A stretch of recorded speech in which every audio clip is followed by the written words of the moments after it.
Black Pearl Studios, where we talk about Indiana politics from the left side of things. But before I start talking about Indiana politics, can I just tell y'all, I ain't gonna lie. I am literally living my absolute best life. And I know that there are a lot of people out here struggling right now, and a lot of us are still trying to navigate these crazy administrations that are in power right now. But I had the chance to go to the Georgia Democrats' big fundraising dinner. And I tell you what, it was nice to be in spaces with Senator Warnock and Senator Ossoff. Yes, I did do the picture thing because, you know, we like them. They changed the balance of power in the state house. So we like them an awful lot, right? I'm sorry, not in the state house, in the Fed building, right? So we definitely love having that conversation with them. And it was just cool to be in rooms with Democrats who are like truly fighting and see light at the end of the tunnel. I talked to a lot of candidates who had primary opponents, and they were so positive. It was just like, wow, yes, I have a primary opponent, but yes, I have, man, it was amazing because they all recognize that the real fight isn't amongst ourselves. The real fight. So, I ain't gonna lie, I had a good time in Georgia, and I am definitely living my best life and cannot wait to see where Act Blue sends me next. I love my life, but you know me, I got a rant. Oh my goodness, y'all, these are some, the stories that I'm gonna bring you tonight are kind of not connected, but they are indicative of how important it is that we elect the right leaders, okay? Bloomberg reports, now mind you, Bloomberg is the money magazine, right? Okay. The Trump administration rejected a request from CenterPoint Energy to allow a 60-year-old coal plant in Indiana to close, forcing the utility to keep operating a unit it says is costly and unreliable. The plant is located in Ward County near Newburgh. Officials say CenterPoint's letter highlighted the poor performance of the unit during the first 48 days of the initial DOE emergency order, including it was on outage for 26 days due to equipment issues. It was available but not operate for 5 days because it was not economical to do so. It can only operate on a limited basis for 17 days due to maintenance issues before systemic equipment failures from a winter storm in January forced an outage on January 26. CAC notes that this admission by CenterPoint appears to contradict the U.S. DOE's claim that the unit operated almost every day from January to February 1st. So basically, over a month and a half, this unit was out of service in the wintertime. Okay, all right.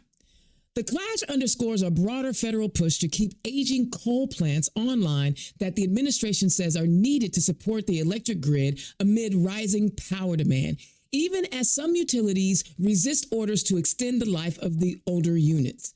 This letter shows that even utilities like CenterPoint admit that there is no grid emergency and that the coal plants are too unreliable, expensive, and polluting to continue operating, said Ben Inskeep, Citizens Action Coalition's program director.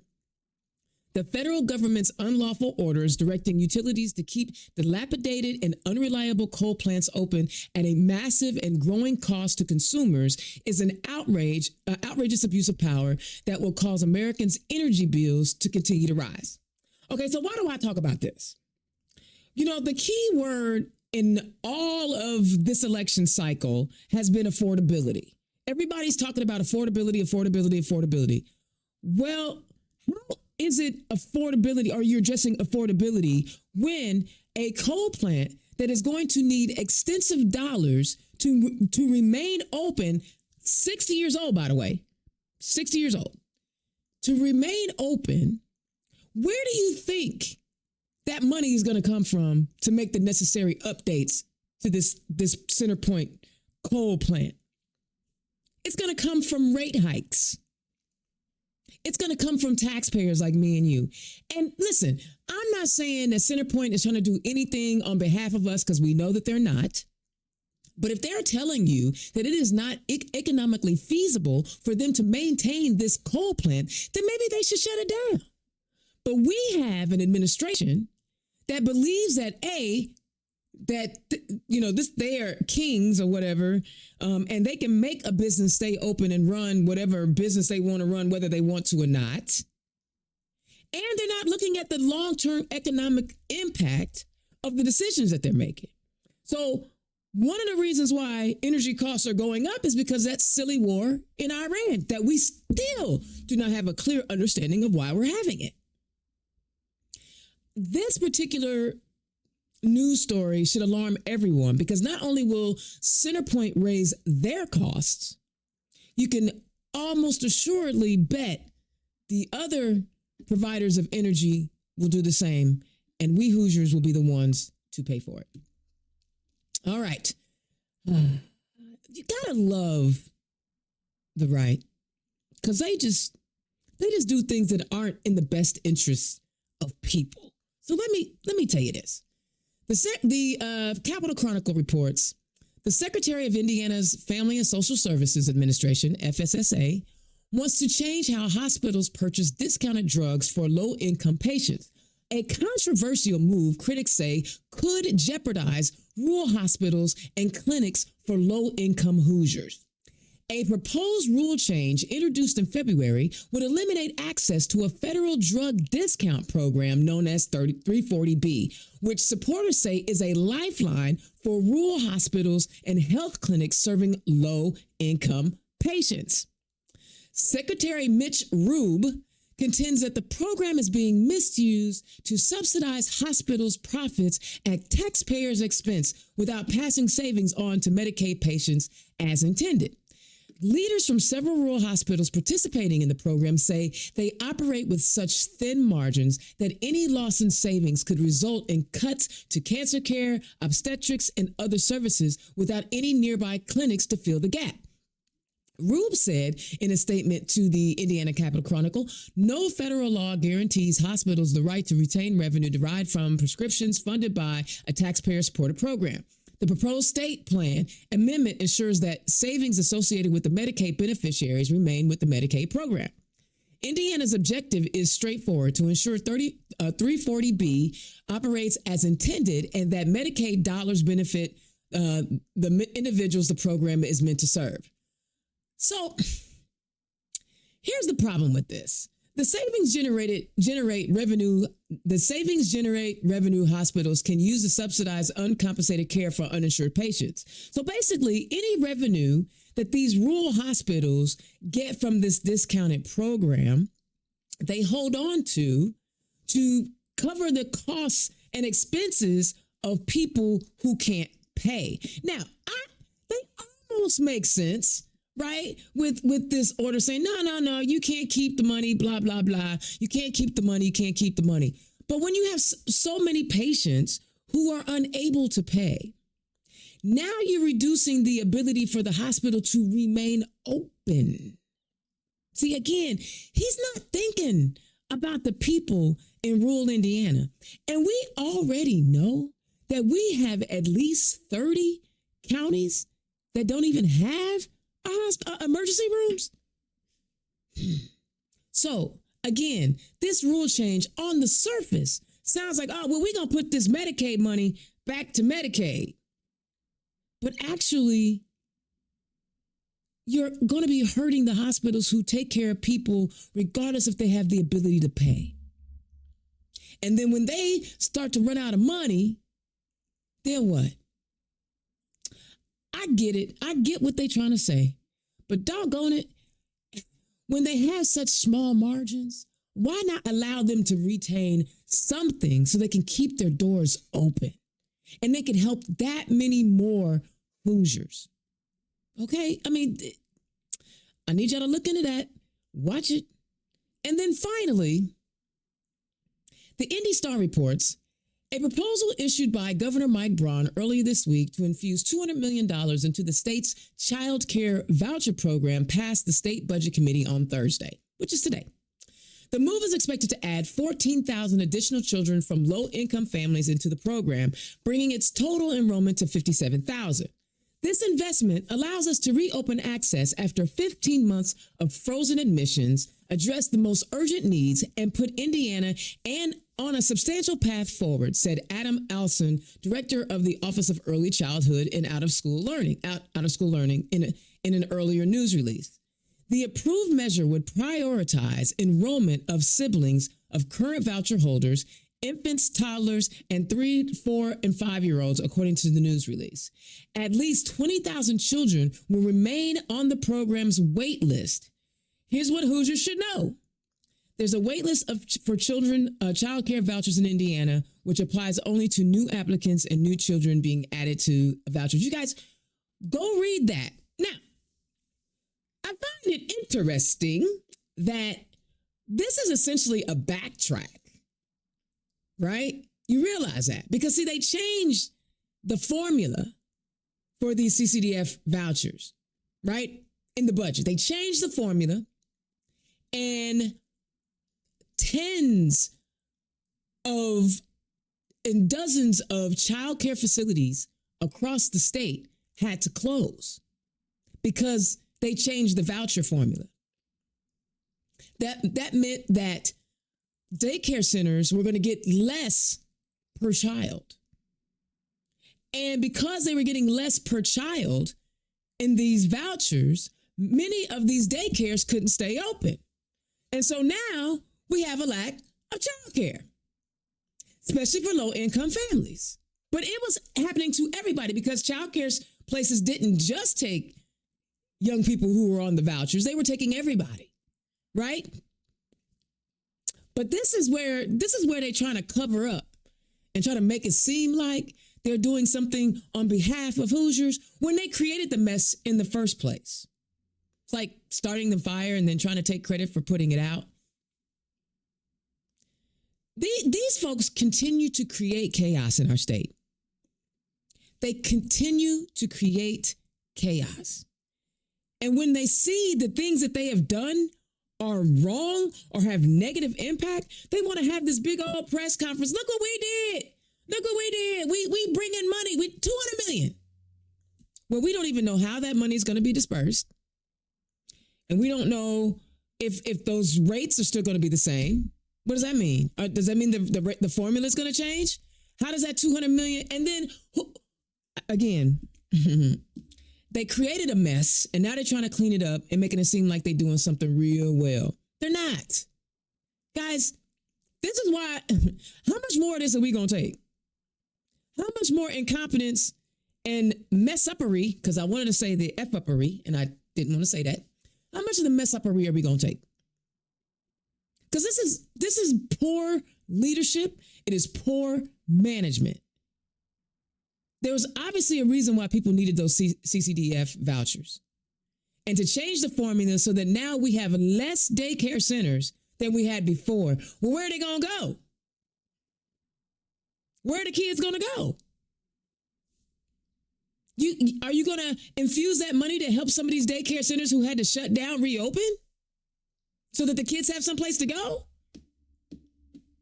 Aren't y'all tired of over 20 years of Republican rule where all they do is bring us heartache and pain in our state? They poison us by wanting to keep open coal plants. They want to shut down hospitals because they're trying to make a little bit of money off the discount program. And now after they screwed up childcare accessibility, they want to pretend like they're fixing it. We deserve better than this, y'all. So early voting is underway. Pick your primary opponent. I don't care, not your opponent. Pick your primary candidate. I don't care who you pick because they're all Democrats. Okay? And then after you're done, after the primary happens, get on board and help the person that wins in the primary. I don't care if your person doesn't make it. It might not happen. Depending on how many people, if it's 2 people, it's 50-50 chance. It's 3 people, you got 33.3% chance. Poor people have 25% chance.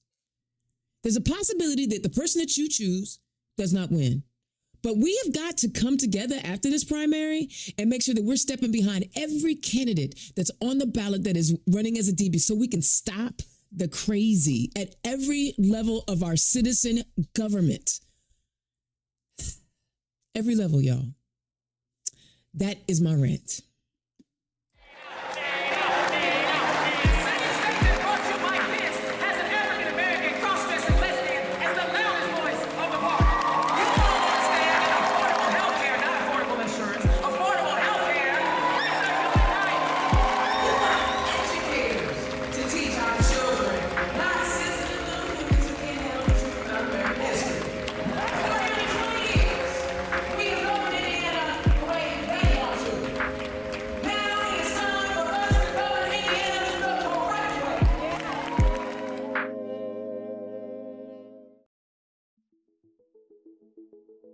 Democrats, are you looking for an affordable digital content creation solution?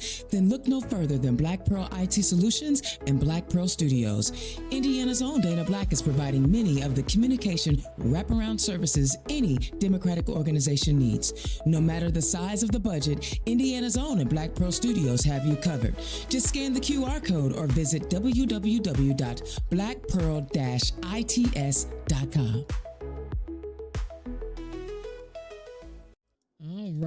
All right. I'm excited because y'all know my passion is in the State House. It's always been in the State House. I don't care if it's the Senate side, I don't care if it's the House side, or all of our statewide electeds. The State House is where all the real power is. And tonight, I have two guests who are running for the Senate. Okay, so I'm gonna make sure I don't, because I have a tendency to mess things up, I wrote it down phonetically. First up, we have Catherine Torzewski running in Senate District 31. Catherine, welcome to the show. Thank you. Thank you for having me. And also a dear friend of mine, someone that I care about deeply, Pastor David Greene, who's running in Senate District 29. Pastor, welcome to the show. Thank you, Dana. Glad to be with you today. I love it. And listen, was there anything in my rant that either of you wanted to chime in on? Well, I think you touched on a lot of the reasons that I'm running. So, utility bills, with it being as high as they are and it being a huge issue in my district, the fact that our state legislature has allowed us to get where we are, where it's unchecked rate hikes and monopolies with utility companies. Childcare is a huge issue as well. So you've really talked about a lot of things that I know are number one issues in my district. I love it. Pastor? Yeah, I'm going to add that child care piece is huge, being that we have an academy. 311 child cares have already closed. It's going to be challenging even to get them back, and there's still a lot of unanswered questions. And we need this to be sustainable. I mean, it's $200 million, but what happens in 2027? So, like you said, the governor shouldn't get any kudos, or the Republicans, for this right here, because they created a huge, massive problem, and now they're still putting a Band-Aid on it, and we truly don't have a real solution. And again, I'm always concerned about the environment, because the reason a lot of our Black and brown children have asthma and other things is due to the environment, what's been going on. And, the investment there, not in solar or clean energy and something else, is certainly disappointing. And healthcare concerns healthcare costs are so high now, that's part of the struggle. I mean, seniors have to pick, am I going to, invest in groceries or get my medicine? And those are difficult decisions. Yeah, and it's crazy because you can see how all of these bad policies are coming at us at every angle, right? You can't even pretend like you can avoid a bad Republican policy, because it's going to hit you in where you breathe. You know what I'm saying? Exactly. So, guys, I am so grateful that you could take time out. I know this is the busy season. Because you guys are in that final push, early voting, you're doing that GOTV and trying to get people to the polls. But so I thank you for taking time. But Catherine, tell people who you are and where you come from. Yeah, so we'll start all the way back at the beginning. I am an adoptee, so that is a huge part of Me my too. story. Yeah, oh, that's awesome. We Yes. should talk about that Yes. sometime. I'm adopted. I know quite a bit actually about my biological parents. My biological mom grew up, born and raised in Hawville, so right here in Indianapolis, and then my biological father is from and still lives in Abu Dhabi. So I'm half Arab. I was raised on the east side of Indianapolis with a librarian mom and a union sheet metal worker for a dad. So extremely typical middle class Hoosier. Mm-hmm. I went to East Side Catholic schools growing up. So I went to St. Simon on the east side and then graduated from Cecina. Was always a pretty good student, played softball, actually played softball in college at the University of Indianapolis, where I graduated. Athlete. Yeah, graduated with a bachelor's degree there. Um, I worked for a long time managing a law firm for someone who actually ran for Fisher City Council a few years back by the name of Howard Stevenson. I know So, Howard. He's a good friend of mine. yes, yes. So I ran his law firm for a very long time. Got a lot of great experience with kind of business management and also learned a lot about the law and about specifically real estate because Howard does a lot of with eminent domain work and things like that, landlord tenant issues, all of that. Became a realtor in 2014, have been extremely active and involved in MIBOR. I sit on various committees. I'm involved in leadership in MIBOR. What is MIBOR? It's the Indianapolis Board of Realtors. So Oh, got it. I shouldn't say Indianapolis. It's more of Central Indiana Board of Realtors. Okay. So it's kind of what governs us as realtors is that's our local board. So that's kind of where we have our trainings, our ethics, our everything kind of goes through MIBOR. I also have two young boys at home who are in public schools. Public schools is a huge issue on what I'm running on. I am active with my local Moms Demand Action chapter, where we try to advocate for gun sense laws at the State House. And then I also sit on the Lawrence Township School Foundation Board. So that is a little bit about me, where I come from, and everything that I have going on right now. Oh my goodness, my goodness. You sound like a servant. You sound like a public servant. Oh my goodness. Yes. Is that why you decided to go ahead and put your hat in the ring to run for the seat? I ran a few campaigns in and around this district. We talked about Howard. In 2023, I ran Howard Stevenson's campaign when he ran for Fisher City Council at large. In 2024, I ran State Representative Victoria Garcia Wilburn's campaign. Huh? So you're a winner. Oh, yeah. I mean, I like to think of myself that way for sure. I know this district very well. Before I even started this race, I have knocked on just myself over 10,000 doors in and around this district in the last 3 to 4 years. So I talked to a lot of voters. I know the issues. I know what people are concerned about. I know the precinct committee chairs here. I know the party leadership here. I know the organizations that are active and doing things in the community. So when this became an open seat, I mean, my initial reaction was no one knows this district better than me. And so I just knew it was just a moment of clarity for me of like, nope, this is logically the next step. I need to run for office here. I need to be the voice for this district that I've been working in for years that I know so well. So that was when I decided to step up and put my name on the ballot. I love that. And you are actually, and this is just my opinion, ain't nobody else's. You're, to me, the prime example of this is the first time you're a candidate, right? Yes. To me, you're the prime example of what a first-time candidate should look like, no matter what office they run for. They should already be in the community before you start asking people for money and votes. You are that kind of candidate. But I ain't gonna lie, I got two of y'all on the show today. Pastor Greene, tell the people who you are and where you come from. I'll start with where I come from, and my accent normally comes through. I was born and raised in Cave City, Kentucky. I came to Indianapolis in 1985. I just graduated college from the University of Kentucky with a degree in computer science. So I came to Indianapolis working for IBM. So my original background is in the IT arena. I spent a lot of times in data centers. I know what that is. And I had a lot of the large companies that were here, Lilly's, Cummins, et cetera, were all part of my client base. And while doing that, I started to attend Bible college.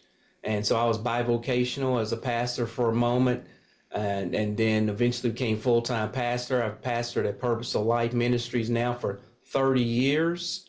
I got 10 years as the president of the Concerned Clergy of Indianapolis. Come on. My wife and I have been in Pike for over 30 years. We raised our kids here.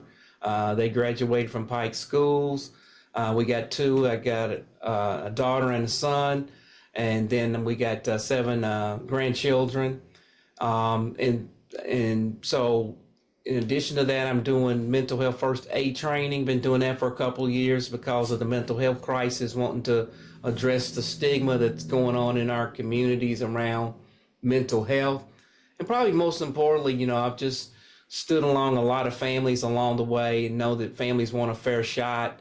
Everybody wants safe neighborhoods and strong schools, and you know, just really passionate about, especially our young people. And that's why we, when we moved into the new location in 2002, we focused on starting that academy, because I truly believe if children are behind, they have a tendency to stay behind. So early childhood development is so crucial, is so critical to a child's success. And so that's why we invested there, and have always stayed committed to that, because we have to get children off to a good start. Yeah, yeah. You know what? I'm be honest with you. I knew that you were from Kentucky, but before I knew you were from Kentucky, I didn't think you had an accent, a Southern accent. I thought you had a pastor accent, because Okay. I grew up in a Baptist church, and so you know that they all kind of. And then it just dawned on me. I was like, I thought it was a pastor accent. I didn't know it was a Southern accent. Y'all know y'all have like a sound, right? Yeah. Most people say they'll say, you're not from here, are you? And when really I've been here since 1985. See, so I've been more time here than anywhere. I think you've lost your Kentucky accent, and it's full on pastor accent. That's what it is. Okay. But just like Catherine, you have already been doing the work in the community. You're also a first time candidate, correct? Yeah, I mean, this is new for me, but I'm excited about it because you know, you're taking a look at what's going on. We got to do something different, and I'm bringing that moral lens to the table. Yeah, I just think it's great that the both of you, and sometimes I don't even always know who I'm pairing up on the show because I send out the invites. And here I have 2 candidates who have already been doing the work in the community and now are seeking to take that service mentality to our state house. You know, one of the things that has been incredibly frustrating has been watching the sessions. Every time I watch a session, I feel like I need to go hug every Democrat when they get done, maybe offer a little, you know, PayPal or group me, or, you know, raise money so they can get some therapy, because there'd be some bad stuff coming out of there. I know you guys pay attention. What are some of the bills that you saw over the last, it doesn't have to just be this last session, the last couple of sessions, that you have found incredibly hurtful or harmful to our state and the residents of our state? I mean, I'll start with, there's 2 bills that immediately come to mind for me. And both of them are scary for our public schools. So definitely the SB1 bill, not from this last session, but from the session before, the property tax relief bill, right? Where we all saved $200 a year or something, a drop in the bucket really for what our costs are right now. But it's hugely costing municipalities. So I have 2 of the biggest school districts in the state in my district. I have HSE schools, Hamilton Southeastern, and I have Lawrence Township schools. Oh, yeah.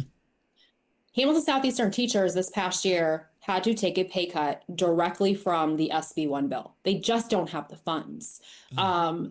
So you add that in with the universal vouchers that are taking $500 million away from our public schools. And then you add in the fact that HSC has the lowest enrollment class that they've ever had this year.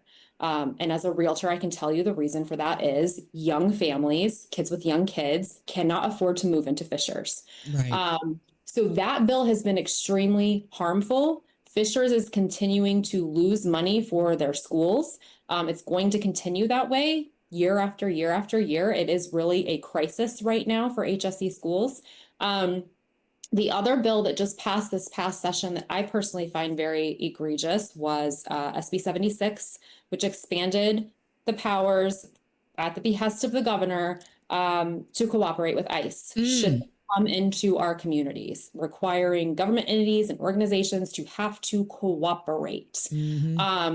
My kids go to Lawrence Township Public Schools, and they go to a school where there is a high immigrant population, a school where a lot of our teachers and staff are immigrants.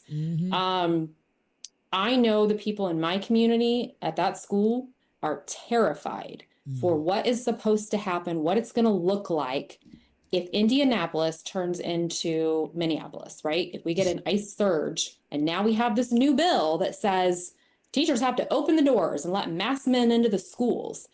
What is that going to look like? How are we expecting our teachers to truly navigate this? It's asking entirely too much.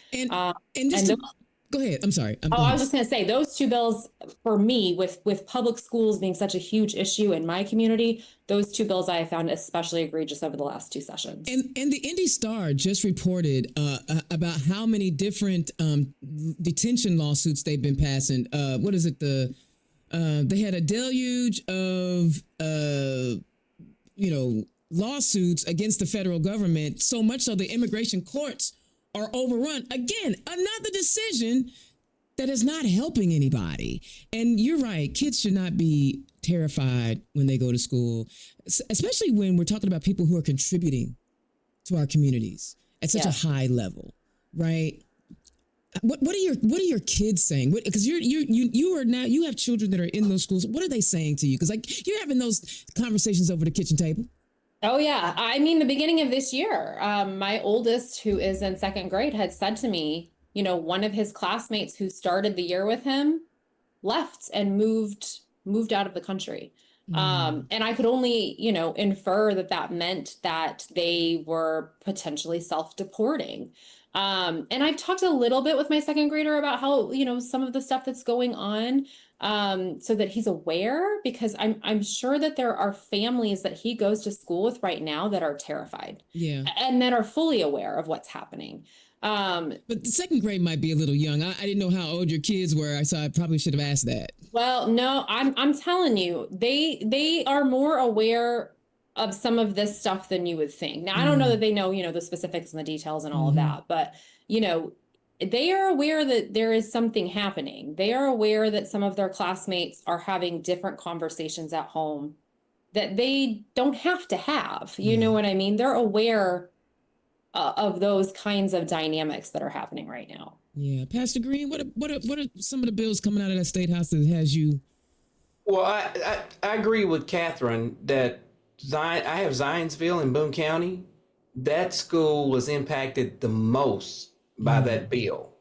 And they have a referendum for November just to try to get some money. Yes, that SB1 that to be able to have, because they want to have quality schools. So that bill was significant. Senate Bill 76 is significant. And because I teach and deal with mental health, I want us to process that even for children, that if an ICE agent comes in who's masked and takes that child out, that is going to have a mental health impact on our children.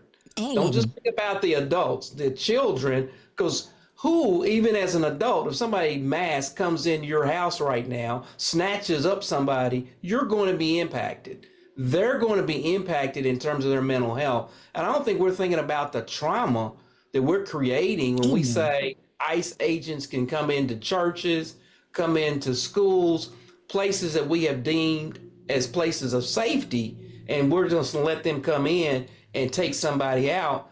About the mental health impact, the trauma you've just created on the lives of people. And then a third bill I would add is the bill where, Dana, when we decided if somebody fell on hard times and they became homeless, now we're going to criminalize them. We're going to say there's a $500 fine. There's going to be a C misdemeanor. That's just egregious. For me, that said, Pastor, you've got to do something. That makes absolutely no sense for somebody that falls on hard times. Rather than try to help them, rather than try to address the core issue, our solution is, hey, we got a fine for you, and we got a charge of a misdemeanor for you. How they gonna pay? Go ahead. I'm sorry, Catherine. You go ahead. I was just gonna say, which is only going to further the problem, because if they're already homeless, they're already having trouble finding housing. Now giving them some sort of a criminal record and a fine to pay. I mean, it's just furthering the problem for them. So I absolutely agree. That was a terrible bill as well. That one's a heartbreaking bill, because the same people, Pastor, and I stay out of religion. I stay in my lane, right? Okay. But these people, I did go to church, and I grew up in the church, and I remember what my Christian family taught me. And I sit up there and watch all of these people trying to mandate the 10 Commandments. They want to mandate all of this Christian philosophy, but they are dogging out the least of these.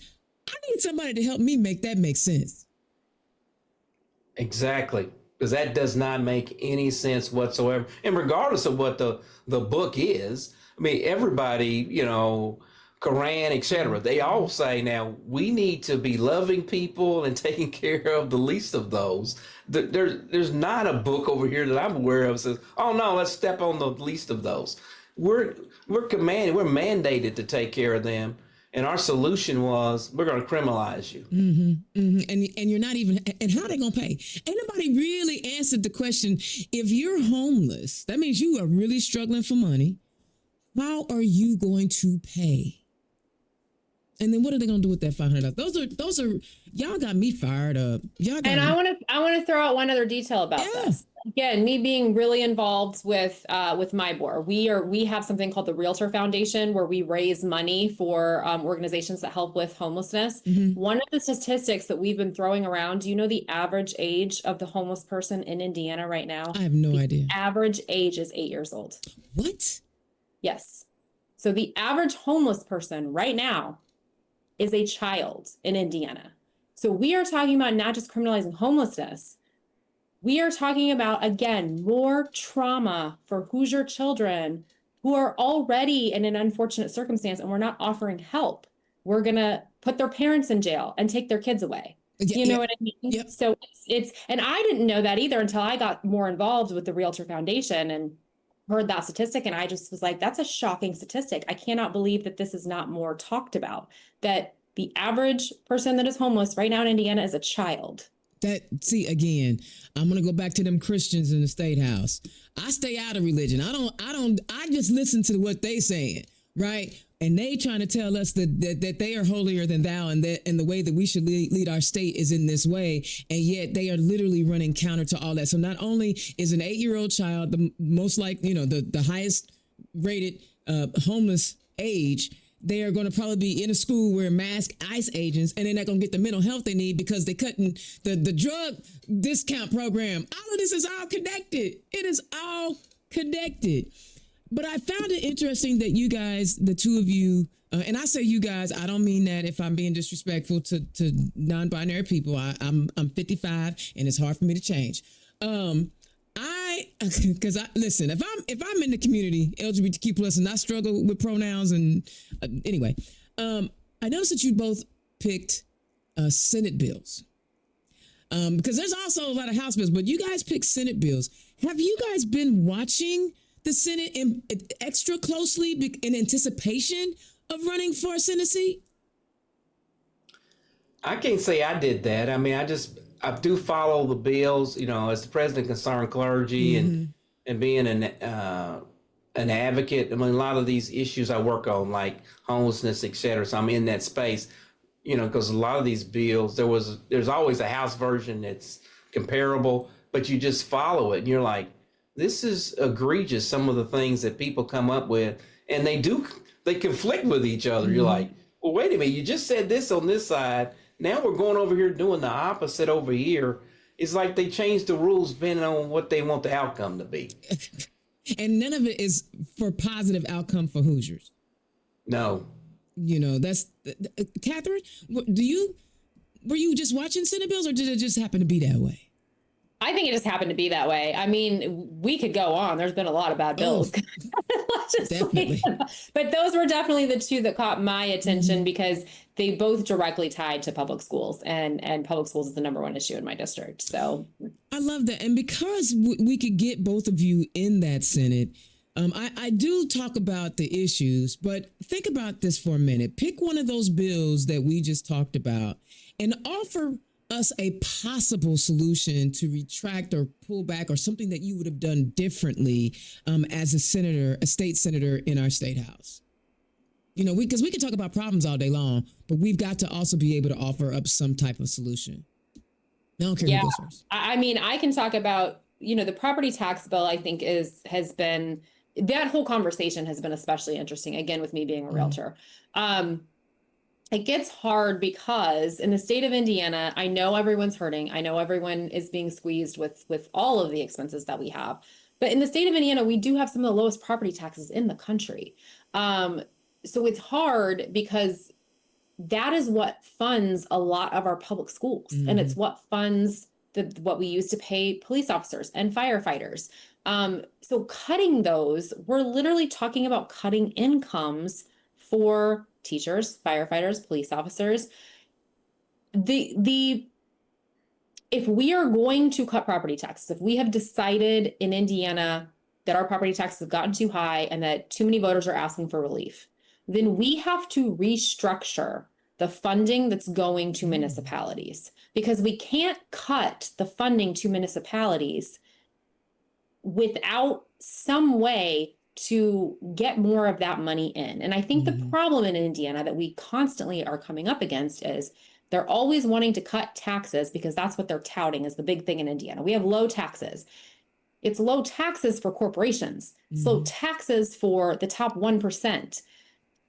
If we're going to continue to do that, I'm not sure we're going to be able to continue to have roads, police officers, firefighters, teachers. We need to have a serious conversation about what our funding priorities are. And I think we need to revisit some of these ideas of the tax breaks that we give trying to entice companies to come here, or the tax breaks we're giving to the top 1%.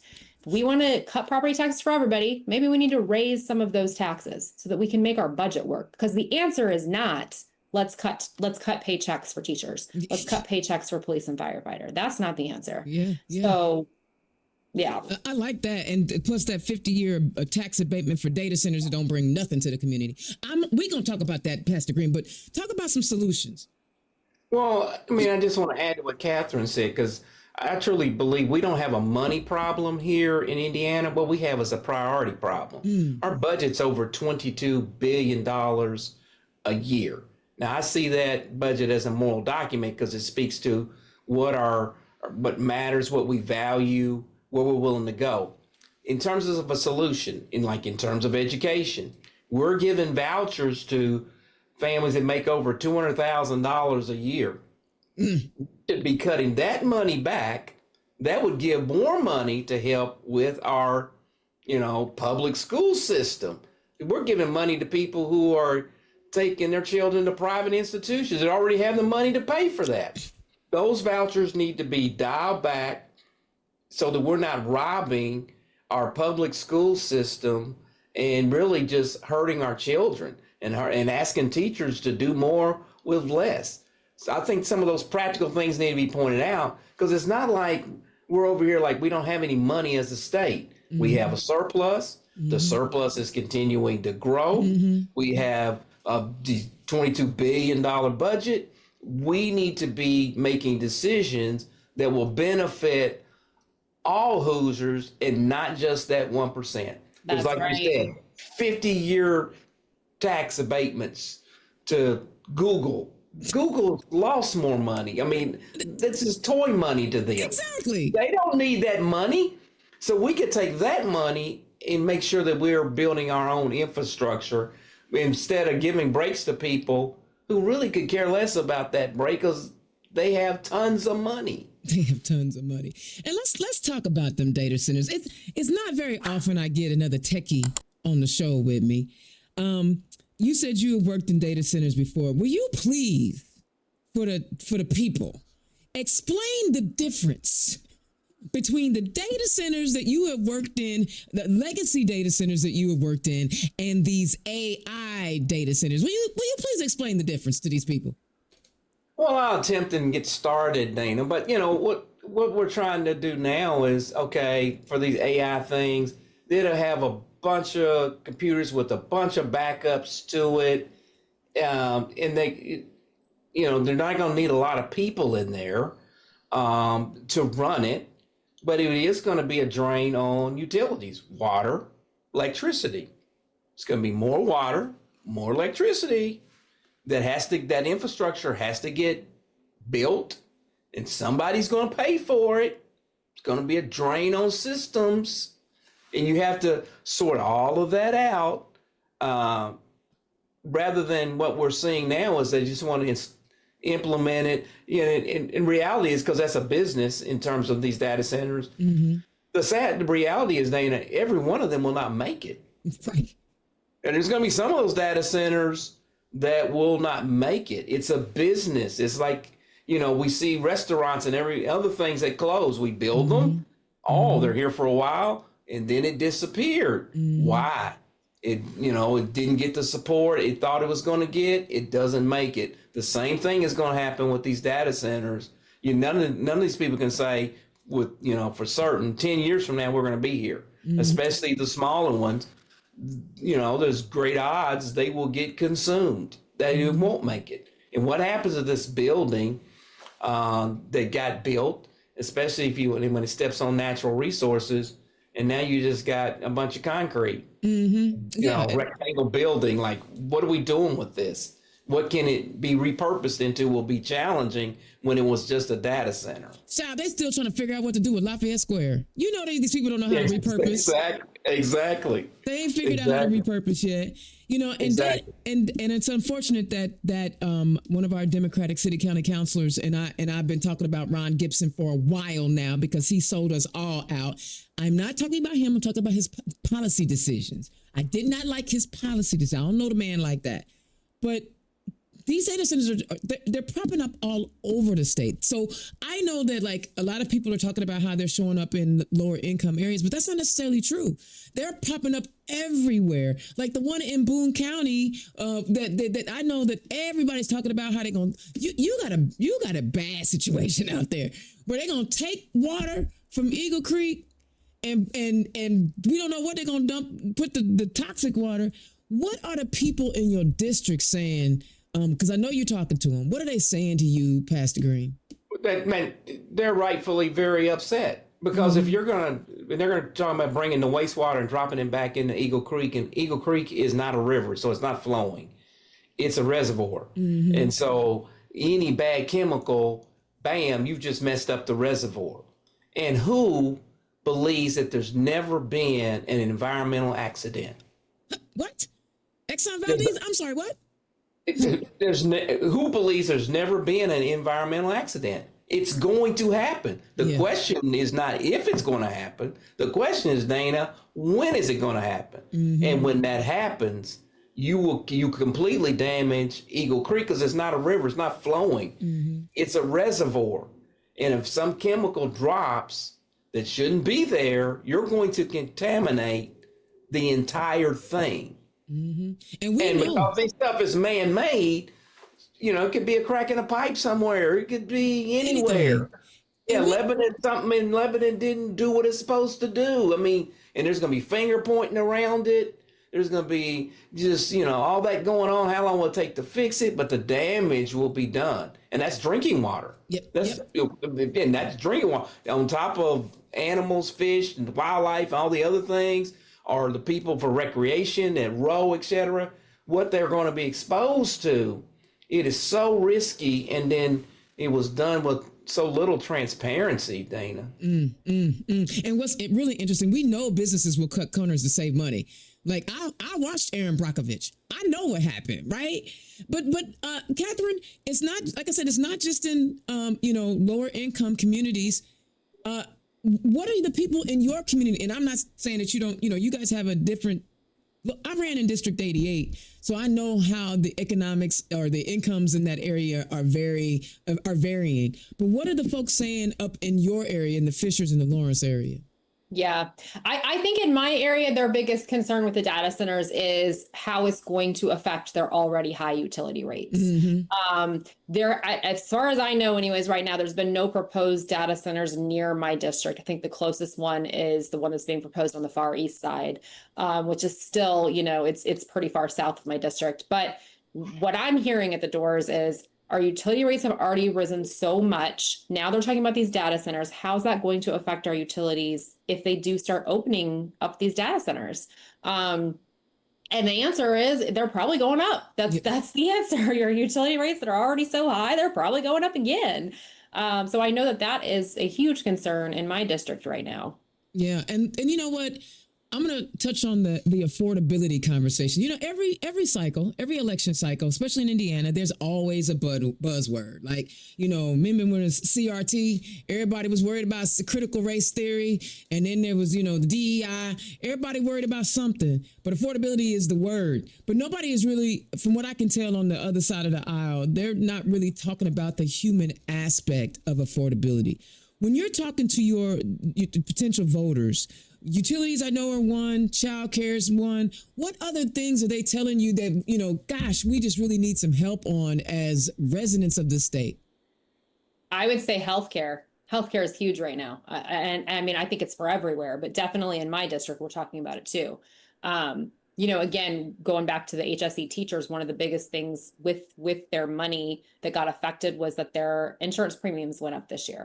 Wait, they got a pay cut and the insurance premiums went up? Well, between the two, we call it a pay cut. Oh, Jesus. I'm like, but yes, they don't want no teachers and Fishers, apparently.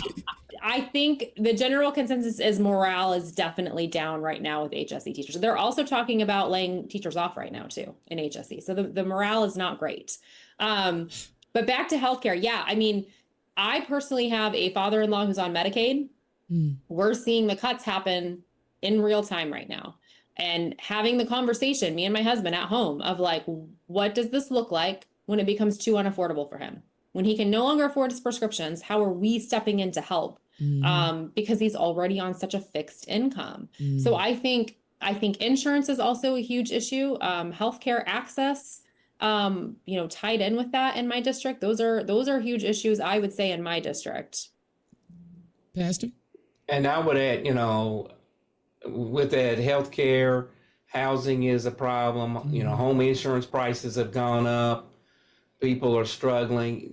In the Carmel area, they call it the missing middle class, but there's a struggle there for people to be able to live. Life has gotten very expensive, and everybody's feeling the pressure because all of those things are coming, Dana, along with grocery prices and gas prices, etc. There's only so much you can take. It's hard to swallow. Referendum for education, home insurance went up, groceries is up, healthcare is up, child care is up, everything is up. Except for your salary. Except for the salary to match that, right? It's not growing at the same rate. And if you add utilities in here, everybody's like pausing, at least taking a look to say, wait a minute, I used to be comfortable and now I'm not comfortable. Yeah. And especially for seniors who had plans and thought they had a great plan, but they didn't foresee all of these things happening, quote unquote, at the same time. So now they're more concerned than they used to be. They feel the pressure. They feel a pinch. Yeah, and see, I know that I am I'm getting into my real senior status. I ain't really there yet, but like at 55, I'm looking at, okay, what does the next 10, 15 years look for me as I go into retirement? And I'm literally thinking about being somewhere else where my money will go a little farther. I will be further away from family and friends, but like, if I know I can go live in Panama and they give you a retirement visa and I can live on pennies on the dollar, I'm going to Panama.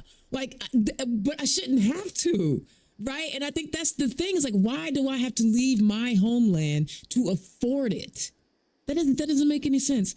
So, every candidate has at least 3 issues. And I have a feeling that we done already touched on most of them.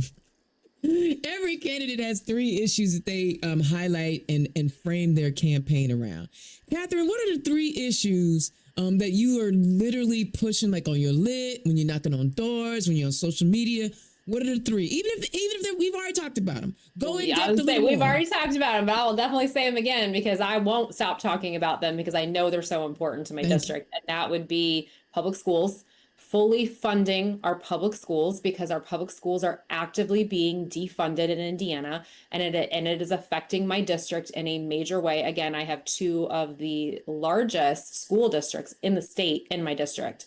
Number two would definitely be healthcare access and affordability. We have lost both in Indiana, and it's very, very concerning. And then I would say the third one is definitely affordability. And again, bringing it back to utilities, groceries, childcare costs, gas, all of that. That is definitely the top three things that are talked about the most when I talk to voters in my district. I love it. I love it. Pastor? Mine would be affordability, as Catherine noted. Two would be education, and that's fully funding public schools.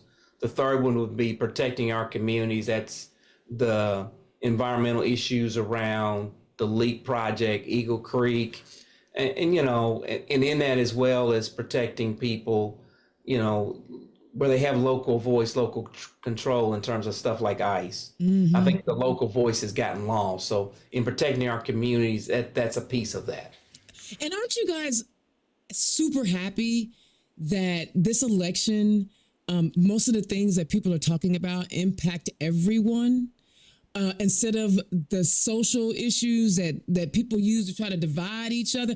Don't get me wrong. I'm still going to be 10 toes down for my LGBTQ plus, Black, women, all the communities that I represent, and those that I don't, because hello, the Latino community, the Haitian community, my immigrant, whatever. But aren't you glad that pretty much the majority of the candidates that are out there right now on the Democratic side of the house are talking about the things that matter to all Hoosiers? I mean, I definitely, yes. When you were first framing it and didn't mention Democrats, I was going to say, I think those issues are probably coming after the primary, because I certainly think that the old trope that the Republicans are going to pull out is all of those things. Oh, absolutely. So I'm sure we're going to get hit with that once we make it out of our primaries. And so I'm ready for it when it comes. But yes, of course, the Republicans don't have anything else to talk about right now. All of the affordability issues, the actively defunding public schools, the fact that we've lost health care, that's all their fault. What can they really talk about, I just love that because, everybody has a different opinion on certain things. Now, I don't believe in, litigating my civil rights. I think that's it's not finna happen. But I just like that we are spending more time talking about, kitchen table issues that matter. I mean, I still will talk about abortion when necessary. I will still talk about, protecting our trans youth when it's necessary. But at this critical junction in our nation's history, Pastor, and I think you would agree, we need to be thinking about our democracy and how we protect people's ability to survive. Because once people no longer can survive, chaos happens and people start to behave in a way that'll be detrimental because they're going to be just trying to survive. Wouldn't you say? I agree with that because I think what's driving it is people feeling the pressure in some area. I mean, I don't think anybody's really quote unquote exempt. So they're feeling it. I mean, they want quality schools. And if the system is dismantling your school system, on the slide, then you're going to be concerned about it because it impacts property values, right? Even if I don't have children in the school, I want my property values to be up. And I can't afford for the school to decline. So all of those things are really connected. So we're really talking about issues that overlap, just like your rent. They all overlap and they come together, because even if I got insurance, well, how much deductible did I have to pay? When did I get this break? And everybody's feeling that. Yeah. Come on. You better bring my show full circle. I ain't mad at you. You must do this on occasion. Do you have a podcast, sir? We have the Concerned Clergy podcast. So, we have to talk about these issues. I love it. And we have to tie it together, right?